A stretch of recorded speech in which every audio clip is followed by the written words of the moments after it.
Hello दोस्तों, नमस्कार। आपका हमारे यूट्यूब परिवार में एक नई वीडियो के साथ फिर से हार्दिक अभिनंदन है।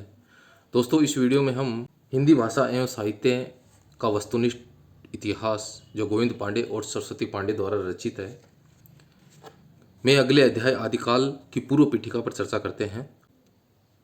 आचार्य रामचंद्र शुक्ल द्वारा वर्णित आदिकाल के संदर्भ में प्रमुख कथन प्राकृत की अंतिम अपभ्रंश अवस्था से ही हिंदी साहित्य का आविर्भाव माना जाता है। और प्राकृत भाषा का जो काल क्या माना जाता है, यह 1 ईस्वी से 500 ईस्वी तक प्राकृत भाषा का काल माना जाता है। और इसके बाद इसकी जो अंतिम अवस्था थी, इसके साथ ही हिंदी साहित्य का आविर्भाव यानी प्रारंभ माना जाता है। हिंदी साहित्य का आदिकाल 1050 संवत से 1375 संवत तक का जो काल है वो आदिकाल के नाम से जाना जाता है। और जब राजाओं के समय की चर्चा की जाती है तो महाराज भोज के समय से लेकर हमीर देव के समय के कुछ पीछे तक आदिकाल का समय माना जाता है। राजा श्रित कवि और चारण जिस प्रकार नीति श्रृंगार आदि के फुटकल दोहे राजसभाओं में सुनाया करते थे, उसी प्रकार अपने आश्रयदाता राजाओं के पराक्रम पूर्ण चरित्रों या गाथाओं का वर्णन भी किया करते थे। यही प्रबंध परंपरा रासों के नाम से पाई जाती है और इसे ही लक्ष्य करके इस काल का नाम है वो आचार्य रामचंद्र शुक्ल जी ने वीर गाथा काल कहा है, क्योंकि इस काल में ही प्रबंध काव्य रचा गया था। कवि है वो राजाश्रित थे, यानी राजाओं के आश्रय में निवास कर रहे थे और वो राजाओं की प्रशंसा के लिए, उनके पराक्रम के लिए, उनके चरित्रों के लिए गाथाएं किया करते थे। और इन गाथाओं को ही रासो नाम से जाना जाता है और इसे लक्ष्य करके वीर गाथा काल कहा गया है आदिकाल को, जिसका समय है 1050 संवत से 1375 संवत तक, यानी महाराजा भोज के समय से लेकर हमीर देव के समय के कुछ पीछे तक आदिकाल का समय माना जाता है। अब भ्रंश नाम पहले वल्लभी के राजा धारसेन द्वितीय के शिलालेख में मिलता है, जिसमें उन्होंने अपने पिता गुहेसेन विक्रम संवत 650 से पहले को संस्कृत, प्राकृत और अपभ्रंश तीनों का कवि कहा है। सिद्धों की उद्धृत रचनाओं की भाषा देश भाषा मिश्रित अपभ्रंश या पुरानी हिंदी की काव्य भाषा है।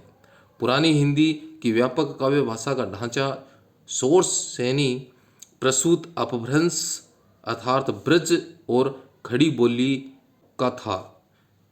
आध्यात्मिक रंग के चश्मे आजकल बहुत सस्ते हो गए हैं, उन्हें चढ़ाकर जैसे कुछ लोगों ने गीत गोविंद के पदों को आध्यात्मिक संकेत बनाया है, वैसे ही विद्यापति के इन पदों को भी। ये आचार्य रामचंद्र शुक्ल जी के प्रमुख कथन है आदिकाल के संदर्भ में। अब वो महत्वपूर्ण पंक्तियां हमारे सामने प्रस्तुत हैं जो बार बार एग्जाम में पूछी जा रही हैं, जिनकी चर्चा बार बार हो रही है, और इन पंक्तियों को दोस्तों हमें ज़रूर याद रखना है। जही मन पवन न संचरई, रवि शशि नहीं पवेश, तही वत चित विषाम करूं, सरे हे कवि उवेश। यह शेरपा द्वारा रचित पंक्तियां हैं। घोर अधारे चंदमणि जिमी उजो व करई, परम महासुह येसु कणे, दुरई अशेष हरि। यह भी शेरपा द्वारा रचित है। यह इस पंक्ति की बार बार चर्चा होती है। का तरुअर पंच विडाल लुइपा द्वारा रचित है। ये पंक्ति बहुत बार एग्जाम्स में पूछी जाती है। भाव न होई अभाव न जाने, यह भी लुइपा द्वारा रचित है। सहजे थर करी वारुणी साध, यह विरूपा द्वारा रचित है। एक न किजई मंत्र न तंत, यह कहणपा द्वारा रचित है। हालो ढोंबी तो पुछिमी सद्भावे, सदगुरु पाए पई जाइब पुणी जणुरा, यह कहणपा द्वारा रचित है। भला हुआ जो मार्या, यह हेमचंद्र द्वारा रचित है। पिए संगमी कऊ निदड़ी, यह हेमचंद्र द्वारा रचित। गंगा जमुना माझे भई रे नाई, यह ढोहिंबा द्वारा रचित। नगर बाहिरे ढोंबी तोहरी कुंडियाँ छह, छोई जाए शो भय नाड़ियाँ, यह गणपा द्वारा रचित है।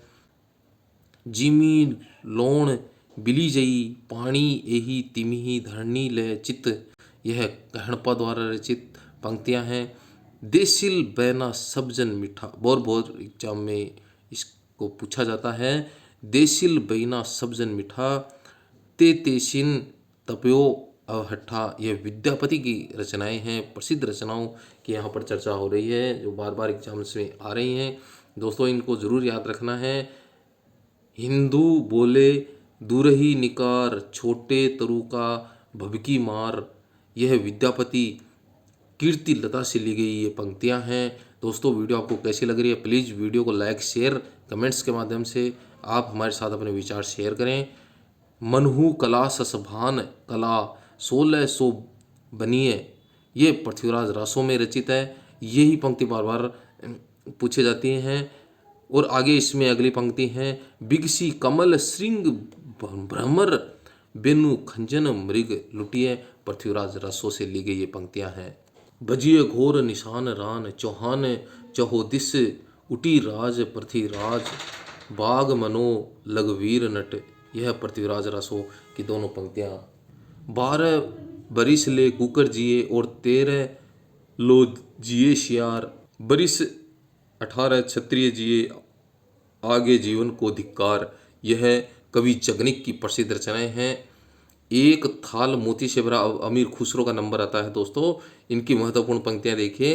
एक थाल मोती से भरा, एक नार ने अचरज किया, गोरी सोवे सेज पर, मुख पर डाले केस, मोरा जोबना नवेल लरा, भयो है गुलाल। ये जो चारों पंक्तियां हैं जो बार बार एग्जाम्स में पूछी जा रही हैं, ये अमीर खुसरो द्वारा रचित है।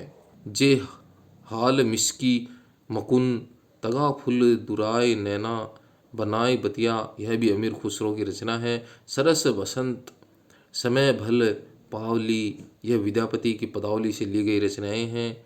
काली कहल पिए सांझ हीरे, जाहिब मई मारू देश। यह विद्यापति की पदावली से ली गई रचनाएं हैं। दोस्तों आपका बहुत बहुत धन्यवाद, आपने हमारी वीडियो को वॉच किया।